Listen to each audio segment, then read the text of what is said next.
再来看云林客运公司哦，雄雄宣布讲，明年的元旦开始哦，往来云林高铁的公车，还有2条到6市区的公车要停驶咯。云林县政府哦，交通局甲其他的3间客运业者来协调，决定讲要交予统联客运来接手，针对于云林客运违约停驶的问题，会来处罚。往返云林高铁站和云林科技大厦云林客运201路线。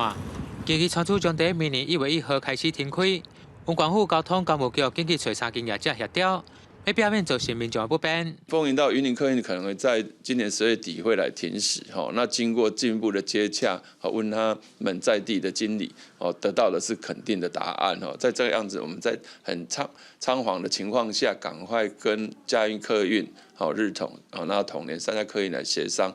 我定的啊。嘿。伊也讲找业者来应安尼会当。嘿，我讲拢会使吧。好。文管府交通工务局表示，云林客运母公司因为债务问题，相关企业在桃园、台中市区的客运路线，在今年11月、12月陆续放弃经营权，才紧急联络营运。因为201路线往返高铁和云科大，中间会经过大陆火车站，是云林载客量稳定成长的路线，每年大约37万外的载运量。后续的话，就是1月2号那边公司会跟我们沟通，后续看要怎么办。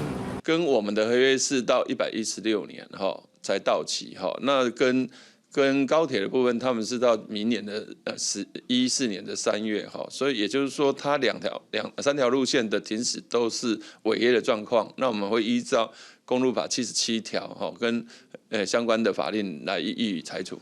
公局表示，经过协调，最后由统联客运同意接手，至于云林客运的15名司机，会当转接到统联客运，社补助津贴由统联和云管府补贴，司机维持原路线和班表。希望到了到云林高铁的公车路线莫停开，避免影响到民众的方便性。记者用为你报道。